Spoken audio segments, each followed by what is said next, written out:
skin dogwood. Very dry. I think this is the best wood we want to test the knife for edge retention, for comfort in hand. Dogwood's pretty tough. So let's start with this one, since I kind of know what the problem is, and let's see if switching to that, to the 746, is going to be an improvement in my hand.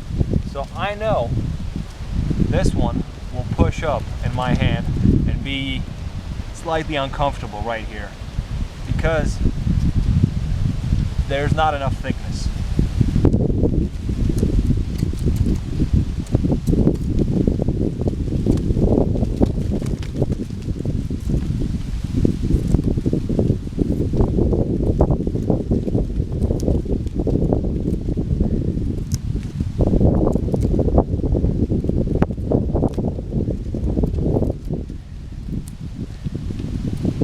Okay, at this point it's starting to hurt.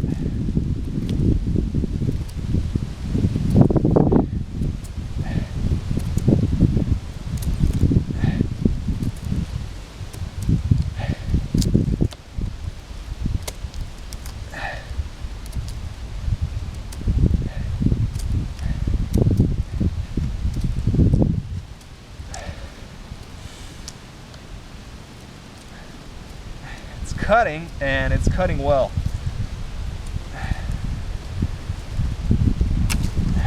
But about now, I'm hurting really bad here.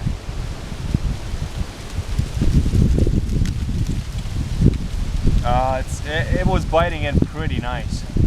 No complaints about that.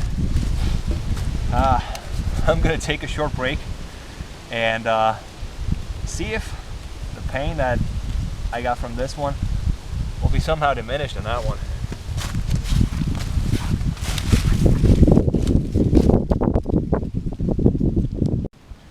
Okay, so let me straighten this out first so I can give it a good hold.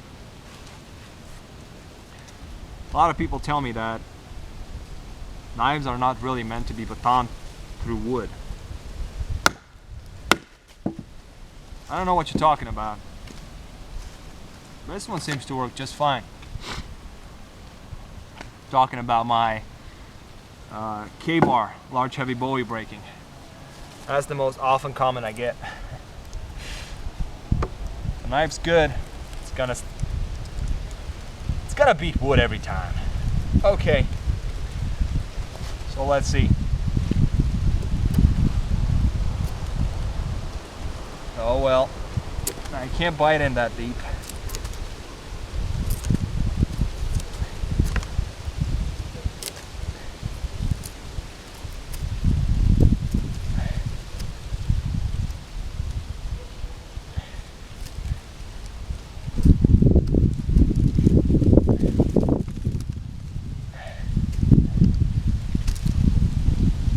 Although I have the feeling I was taking much longer cuts with the companion.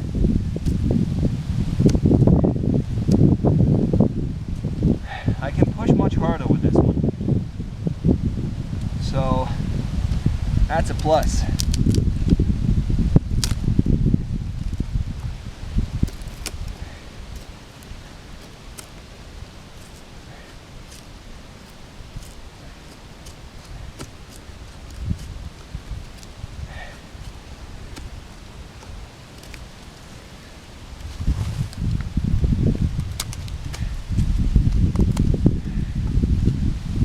I'm not done yet.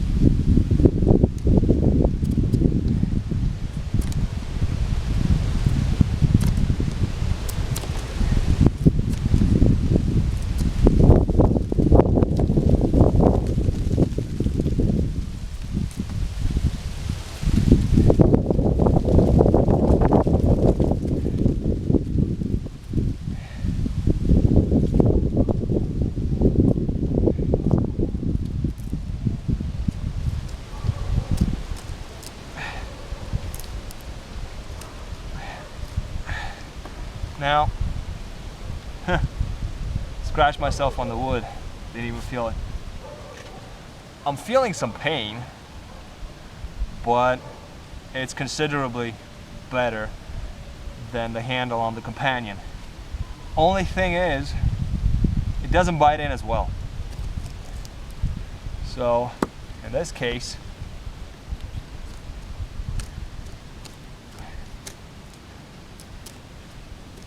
I can feel the companion biting in more, but immediately, as I'm holding it now, I'm feeling pain in my hand right here.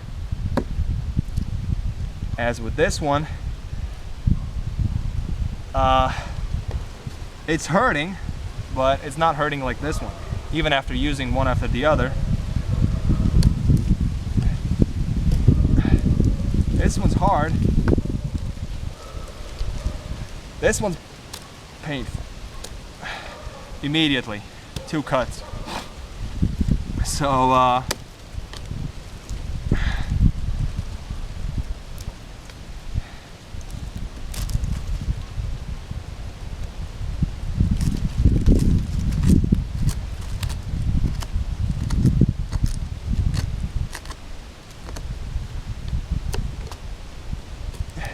see, I can still push really hard. And because it's not biting in as well as the companion, you need to push hard.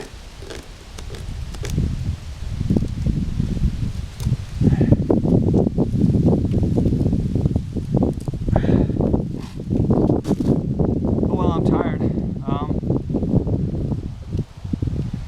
I can go on. I can go on with this one. I really can. Just getting tired, but as for going on, that's possible. No problem.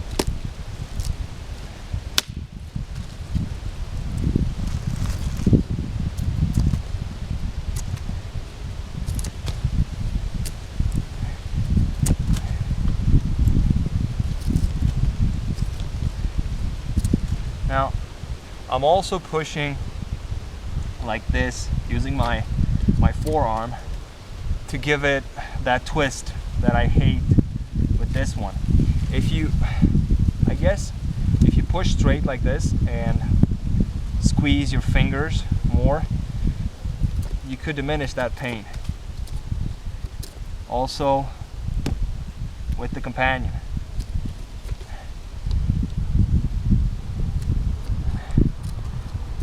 Grab it a bit further.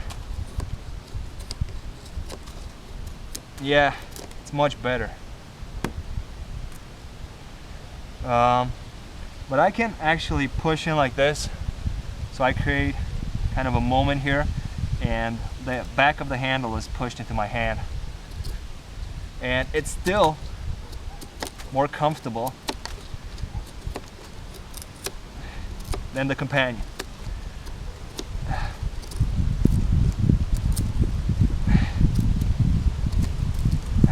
So, that was actually what I cared about. Will it be more comfortable than the companion? And right now I have something to say. The edge bend. Right here, I got a few little rolls in the edge.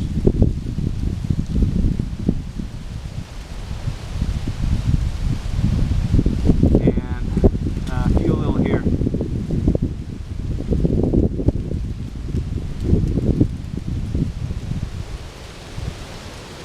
This one's clean. This one has a few little rolls. I'll try to show you in a macro.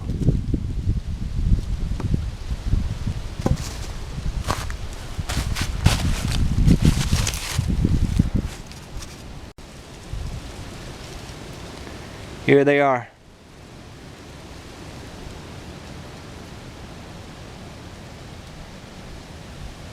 Can you see them? I hope you can. The edge kind of rolled here where I was doing most of the cutting. And I think I have a few little chips around here. I don't know if you can pick them up. I think right here. But yeah, the rolls you can see. There you go, right here.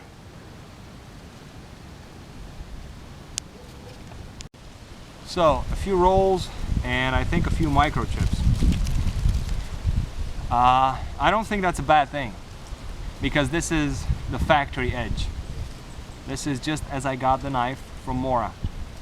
This one has a secondary bevel, secondary micro bevel that's about 5 degrees more per side, which is a lot, and that will protect it from some chips and bends and what have you.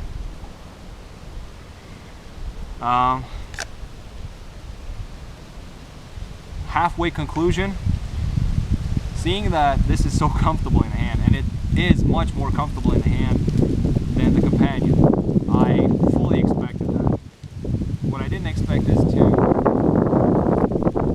do so well in chipping the wood after not biting in as well as the companion. However, that was pretty logical since the blade is thicker. I'm thinking that the robust is not really worth reprofiling to do just as good as a job as the companion, because the difference in the handle, while it is there, is not that substantial. In the hammer grip, cutting, shaving wood like this, hard wood, you know, not trying to get tiny little feather sticks, you know, and just to light your fire with, just shaving into wood, and that's the comfort.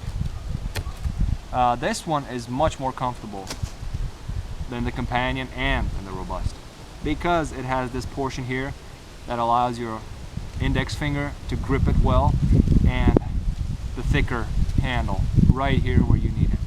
Now the handle is very big, and I don't really get the point of this thinned out butt of the handle.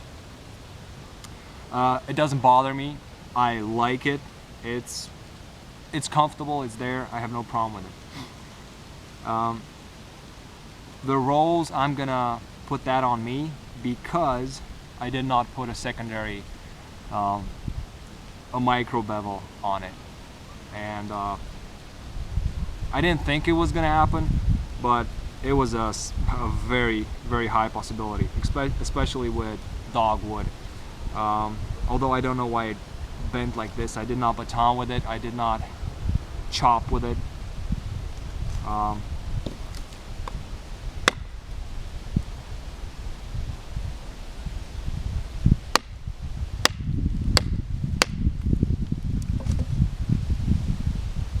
Nothing. Near the tip.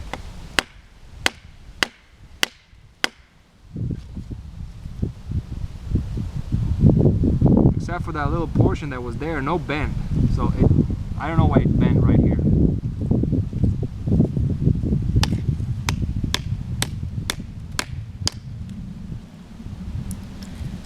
Maybe when I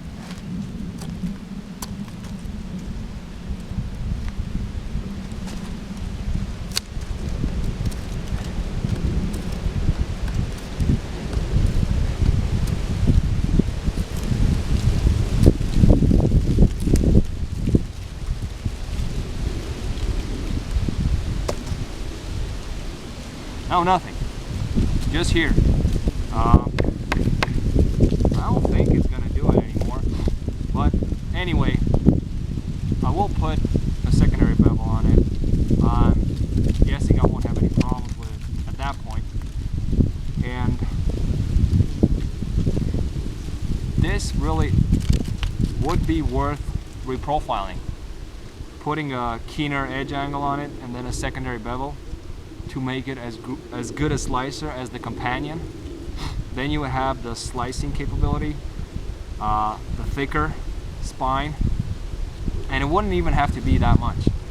I mean, the companion the grind on the companion is about half, maybe 2/3 of the height of this one. So you wouldn't have to take it that much higher to get the same cutting performance, I would say.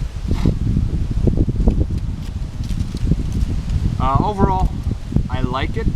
Kind of did what I expected. And I will work on this knife.